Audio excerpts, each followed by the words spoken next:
Thank you for tuning into the RANT Experience. This episode is brought to you by our official merch store, ajsrantroom.com. Make sure you like, subscribe, and turn on your notifications so you get new uploads and live streams hot off the presses. New episodes of the RANT Experience drop every Monday, Wednesday, and Friday. Now let's get into it.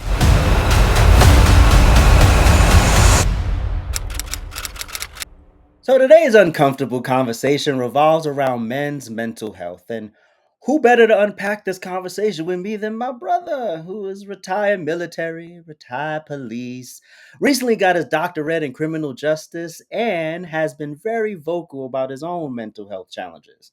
He is the host of his own podcast, Real Time with Prince Blue, every Thursday night at 8 p.m., and is the co host of another podcast, Black and Blue Lives, which is back tonight, actually, at 8 p.m. on the YouTubes. Please welcome to the RANT Experience, my brother, Dr. Prince Blue. What up, what up, what up? What is going on? I am very honored to be here on My the RAN first guest. Experience. My first guest.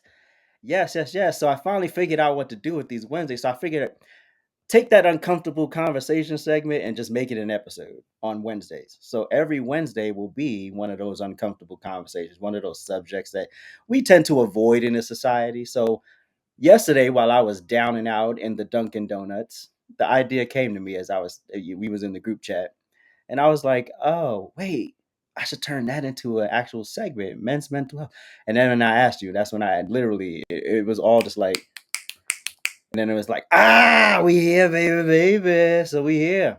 Got a quick yes. I don't take nothing for granted because people be like, oh yeah, that's my friend. I just text him. No, no, no. Like, make sure your friend available. Make sure your friend want to do it. Because sometimes people don't want to talk about stuff.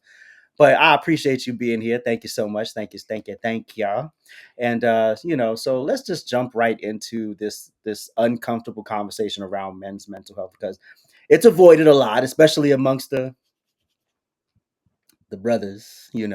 And so let's start here. So according to the Anxiety and Depression Association of America, mental illness is more prevalent in women than it is in men, but men suffering from mental illness are less likely to get treatment and or go get a diagnosis. So um, oftentimes it revolves around man up, toughen up, it just be a man about it, all that stuff. But I think that's just the surface of the conversation. I think yes, that's part of it, but I'm always interested in the why, right? Like, why do we do that as men? Why do we tend to just internalize it, and then we explode like reactors and look like crazy people or do crazy things because we just didn't have the tools or the courage or the outlet to say, hey, I'm struggling right now. So what are some of the responsible ways to that men can let their guard down and just say, you know what, I'm having a really difficult time, and what are those uncomfortable conversations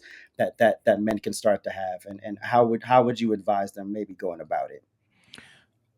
Honestly, the most important thing is having a support system, having people that number one can recognize when you're not yourself, because that's most important. Because sometimes you honestly you will think, for me example, you would think everything is good, you think you're good, but my wife or friends would be like, hey, you're short with us, you're snappy, I haven't talked to you all day, like what's going on, I normally talk to you, like the game is on but you're not saying anything about the game, like what's going on. It could be little Mm, things like that. So having a support system, and then just having somebody that you're comfortable with letting them know that, hey, it's some things going on, I'm not okay. And in our community, for the longest time, we will use the pastor, or mm, we will use somebody that we know is not good for us because our information is out in the street. That's why I implore people, there are plenty of resources out here that's free and some that's inexpensive, that's a third party that has some type of agreement that they can't expose your stuff, they can't go on social media, they can't tell their cousin, their aunt, their uncle. Do that. So start there, recognizing that there are available resources out there, and that's how you really get the ball rolling. That's the part that we're not doing enough. We're not telling the right people. mm. Well, is there like a so say like a dude's listening, he don't really know where to start. Like, what would you tell them to like Google something, or is there a particular website or something that you would recommend for them? That's a great question. And we have the library in our hand. It's our phones. We look up everything else. Mm, So, hey, mental health therapist near me, free mental health hotline, mm, free mental health therapy. Whether you could be anything, whether you're a father, whether you're a veteran, whether you're a police officer, whether you're a first responder, whether you're a teacher, you could type in mental health for teachers, mm, mental health for blue collar workers, mental health for lottery workers. It's something out there for everybody. You got the phone in your hand, just mhm, use it. So I can't give specific, but because everybody's different. But if you want to look for something that's particularly that fits for you, then you just Google it that way. mm. Well, I mean, that's a start. I mean, literally, the fact that we have such access today, because like before pre-internet, it was like you had to have what was the book called? Phone book.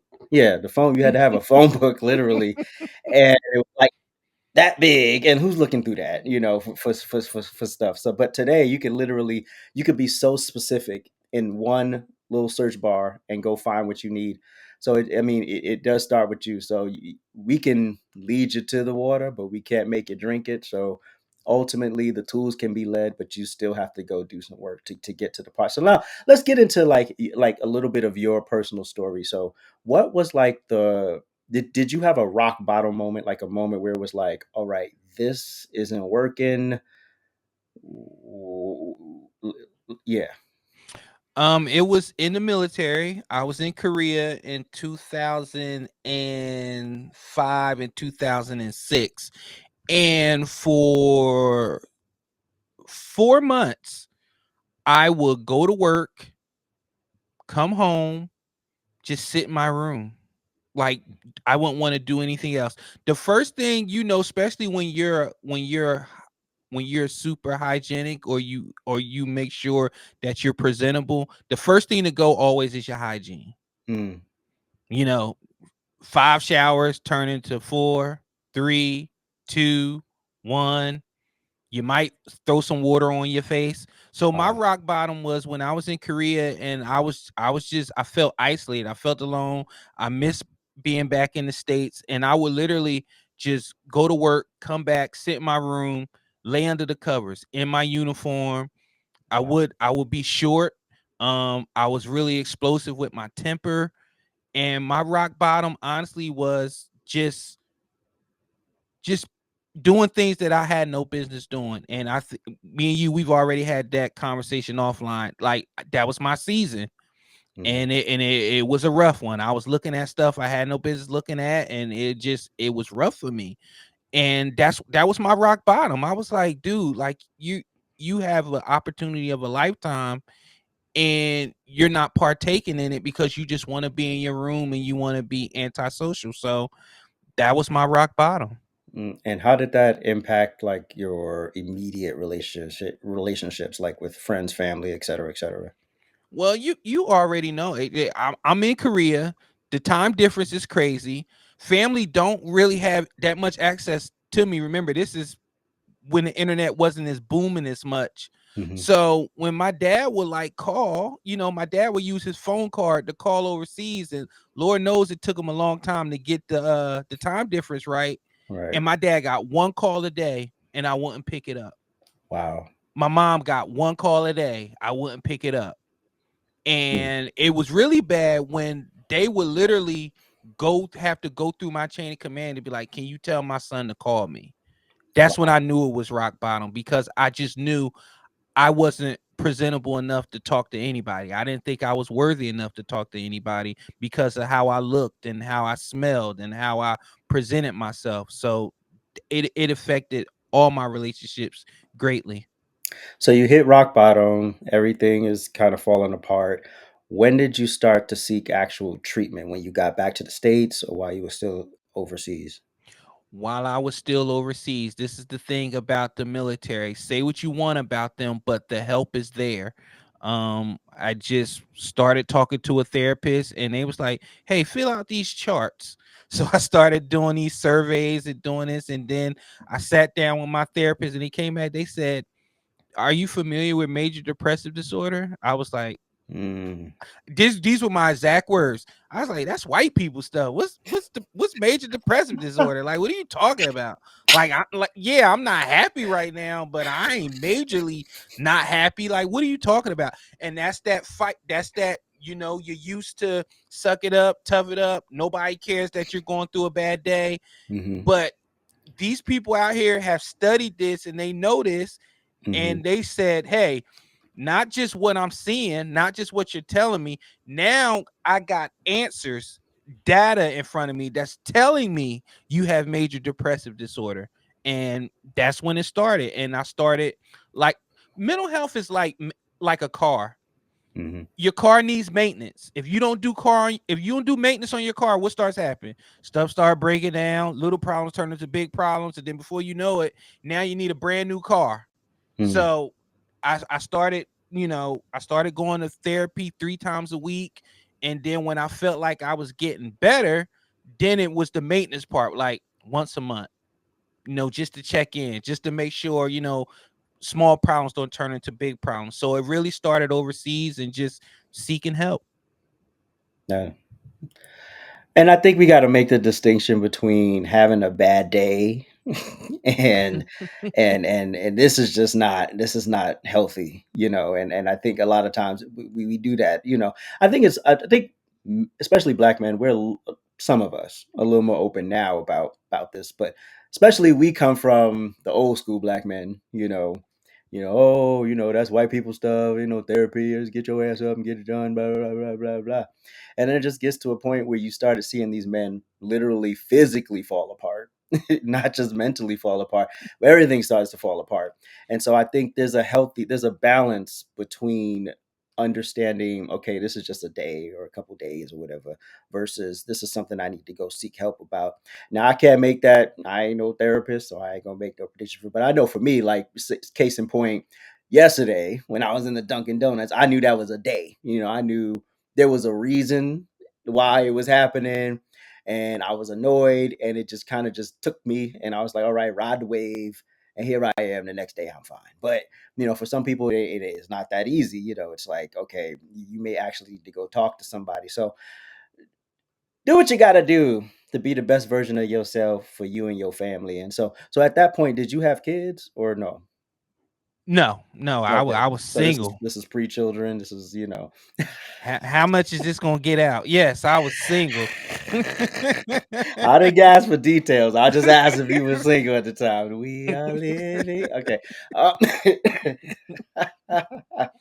I that's no, I we'll say the details for offline or whatever. But anyway, um, and so for people out there, especially the brothers, what would be what would sort of be the first thing you would say in acknowledging that there's a chronic problem versus you're having a bad day, and just how to manage your emotions? Like, is there any advice around that you would give? Knowing yourself and being honest with yourself. Hmm. Like, I could use myself for case, because for full disclosure, AJ said it in his beautiful bio. I have a doctorate in criminal justice. I am not a mental health therapist. So I just use myself for example.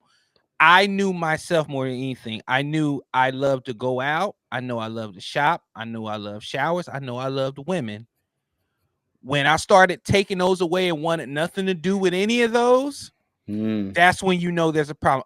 Again, one day, yes. A week, sure. Like, who wants to, sometimes the money ain't right. You can't go shopping every day. Hmm. But when it starts turning to a month, 2 months, 3 months, women literally saying, "Hey, I want to come by and hang out," and you're like, "Nah." Like, Wow. you know yourself, and if you can be comfortable and honest with yourself, because this is what we're having, uncomfortable conversations. You know what you're capable of doing, and you know what needs to be done. And if you're outright defiantly saying, "I'm not doing that," or you just it's turning into weeks and months where you're not doing it, Mm. there's something wrong, and you just need to. That's where it comes to, like, I use for example yesterday. We talk every day, like more than probably we talk to people that's close to us in our house. When I realized that none of us have talked, or that text message said yesterday, I sent the tumbleweed. We Like, hey, what's going on? Y'all good? Then come to find out, you're having a crisis in the Dunkin' Donuts. Ink's working hard, and then we just came back together. We started brainstorming, and then we got back on track. But it's Mhm. just that little thing, having people that know you Mm. and know, hey, I know when you're creating, you're quiet when you're creating, but you too quiet. Like, what's up? And we worked it out, and here we are today. So you skated over. You're not a man of mental health therapist, but yes, you have a doctorate in criminal justice. But now tell the people, what was it, your thesis? I don't know the Yes, technical words. yes, my dissertation was Yes, yes, on yes, yes. my Dissertation, dissertation was people, on the dissertation. uh police work related stress correlation to mental health disorders. So pretty much I wanted to tell the world that when you sign up to be a police officer, you're pretty much signing yourself up for a mental health disorder. Ain't no Mm. if and buts about it. You're gonna get the anxiety, you're gonna get the depression, you're gonna get the PTSD, and sometimes even more. So that was mine, based on, and also on the backdrop of if resources were adequate enough in police departments to even combat or mitigate some of the factors that lead into mental health disorders. But you said this started in the military, correct, in Korea. So if it started in the military, was it related to you being in the military or just being overseas and away from your immediate support? Being in the military, it started off as major depressive disorder. Then fast forward to 2017, I started having problems again. It was creeping up, and this time I went to a mental health therapist, went to a psychiatrist, and did the test again and did it over, and they was like, you in your chart it says you had major depressive disorder, correct? I said yes. She was like, I think they may have missed the boat there. I think you may be actually bipolar. Hmm. And I was like, you think or you know? Like, again, my joking. And she was like, nah, I'm reading the data. She was like, yeah, you got both. Congratulations. Jesus, not congratulations. So that's what it is. But sometimes when you get in here and you talk to these people, that's the thing. Again, maintenance. Guess what I Right. stopped doing, AJ? I Wow. stopped doing maintenance. I will have my seasons, no maintenance, no talking to nobody, and little problems turn into big problems, and then all of a sudden now I need a brand new damn car. So there Mm. you go. Jeez.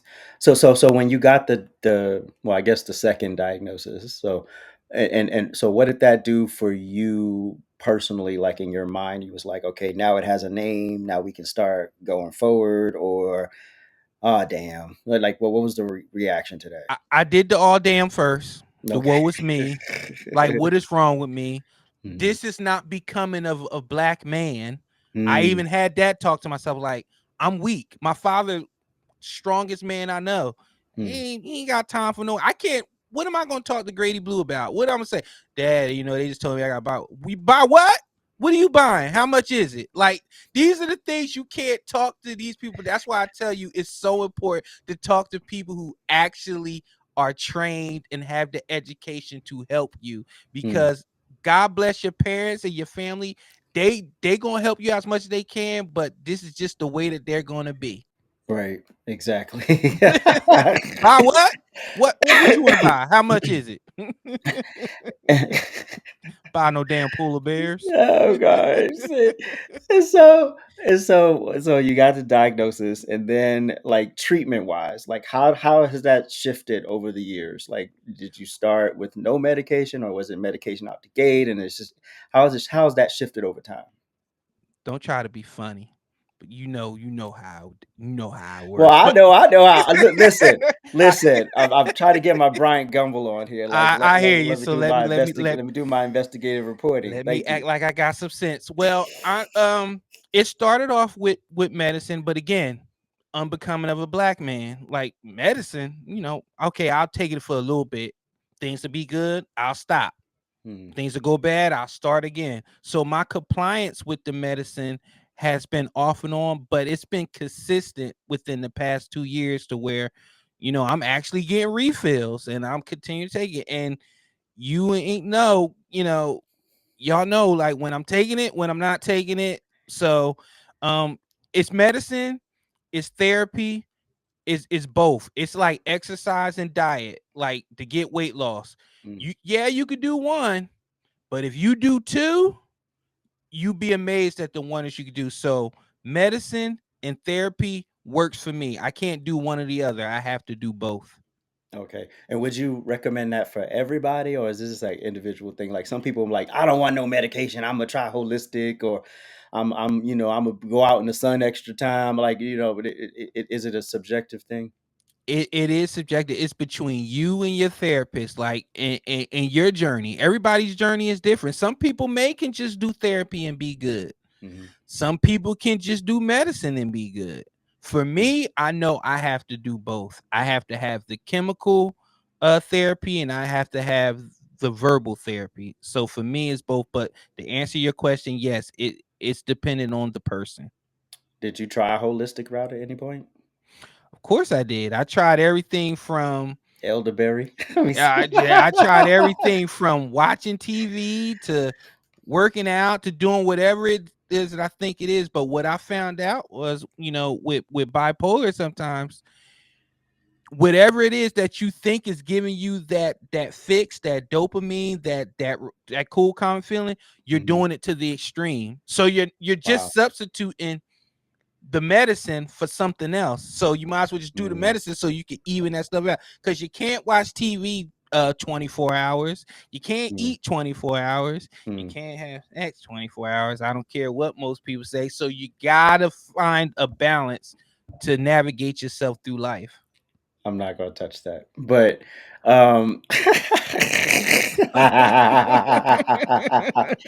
but okay, so quick. So I was I was a hyper kid, and A kid. when I was a kid, I was a hyper kid. Shut up. Anyway, and mine everywhere. I was easily bored, easily distracted, like like I am now. And so so they forced my mother. They forced me on some medication. I don't remember any of this. My mother told me this back in there, and I was like, she said I was in the corner like. And she's like, hell no, not my baby, not my baby. And she said she never gave it to me again. I don't remember any of that.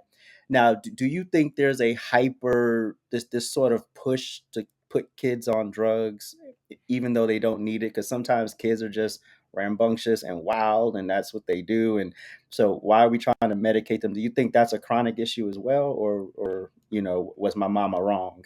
No, your mom was absolutely right. She knew her child. I mean, and she tried it their way. Let's be honest. Facts.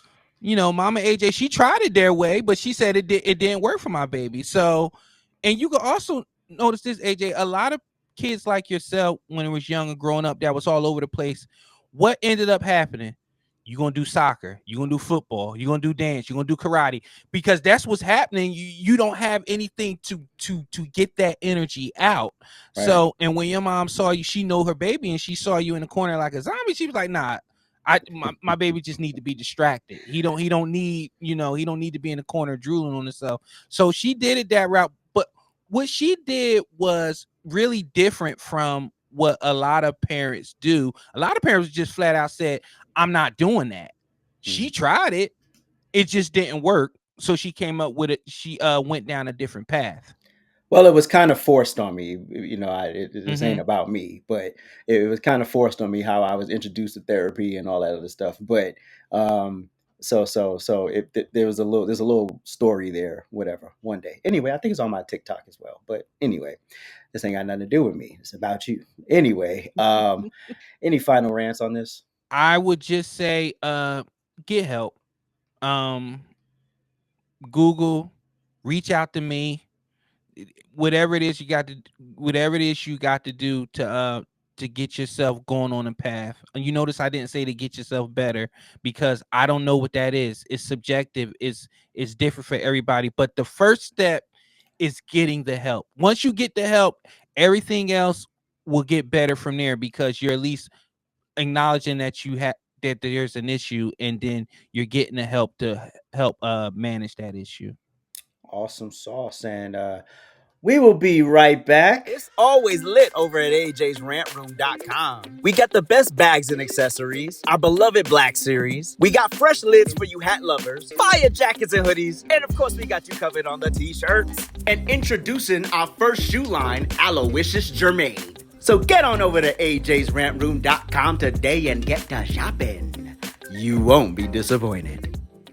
Don't just leave me alone.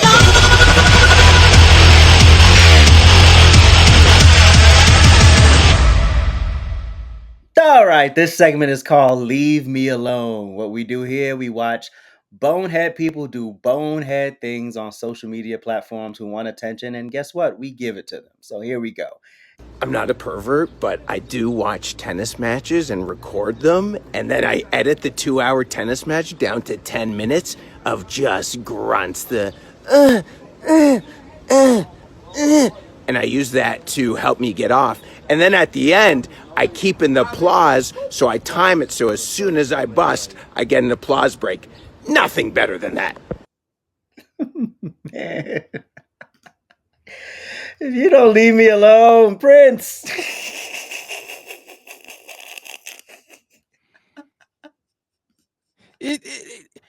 That's the classic case of some stuff you need to just keep to yourself. Like, you don't need to like tell the world. Like, you that could have been just his little thing that he enjoys, and his little secret sauce to getting off. That's what he could have did. The fact that he really recorded that, press send, and then the fact I was lost by the two. He looked like a damn something from Gilgamesh with them damn teeth. And it's just it's just a hot mess. Like, he's the classic silhouette for a creep. All right, welcome to my hometown.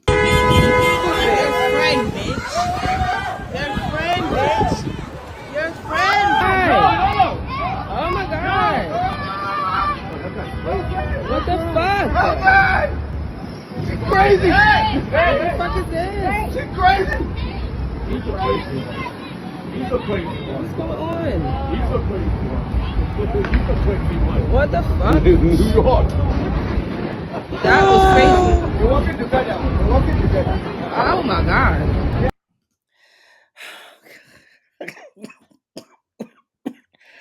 I'm coughing. Oh god. You ever seen any of the Naked Gun movies? You know I haven't.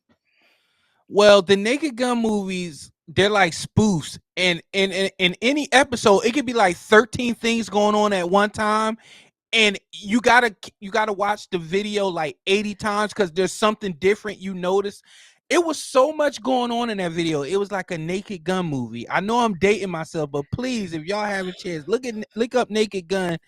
It was the man getting dragged in a bonnet, taking off his pants, being dragged by a car, the dude laughing, the dude calling him a pussy because his life is threatened, and then somebody in the end just summing it up in 2 words. It's New York. Last but not least. Snapping that man's finger. Oh my goodness, on the dead homie. What the fuck? That's on Insane Crib, cuz. What the fuck? Dead homies, bro. This nigga's a creep, cuz. Cuz, creep for this, you know? Insane, bro. What the fuck? No.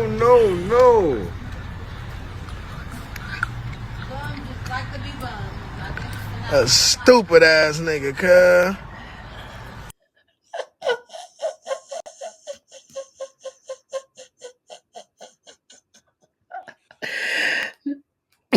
What I loved about that video, you got two people that were saying two different things, but they were right at the same time. Mm-mm-mm. You a stupid ass nigga, cuz. and then you gonna have to get that amputated. No, I don't want to. You stupid nigga, cuz. They both was saying different things, but right. Matter of fact, just throw away the whole body. Dude look like he no. They ain't taking my leg. And I cutting off my leg. Big mama, your arm. Yo, you been taking your. And first of all, hold on, AJ. Since this is the rant room, let me rant real quick. Y'all, Hollywood, y'all keep getting diabetes wrong. The way y'all portray people with diabetes is so stupid in the movies. Big Mama, your arm. That one, Steel Magnolias, with Sherry's character. Stop. Get you a diabetic consultant. Diabetes don't work that way. The way y'all be saying in the movies. I'm done ranting on diabetes. Thank you to Dr. Prince Blue for joining us today, and we appreciate you, giving us a bit of your time on this fun first Wednesday uncomfortable conversation. And leave me alone. Now it's time for some shout outs. Shout out to Dr. Prince Blue for coming into the RANT Experience today and giving us another perspective on men's mental health. Make sure you check out his podcast, Black and Blue Lives, premieres tonight at 8 p.m. and will air every Wednesday from here on out at 8 p.m. Eastern Standard Time, right here on YouTube. I'll attach the links to the pages for Black and Blue Lives and Real Time with Prince Blue in the description below. As always, and with much humility, shout out to my Lord and Savior Jesus Christ, who gets me through everything. To some of you, this might be just another podcast, but to me, this is my next chapter in purpose, and I thank you for lending me some of your time. You could be anywhere in the world right now, but you chose to give me a few moments of your day, and for that, I'm grateful. And with that said, I'm out.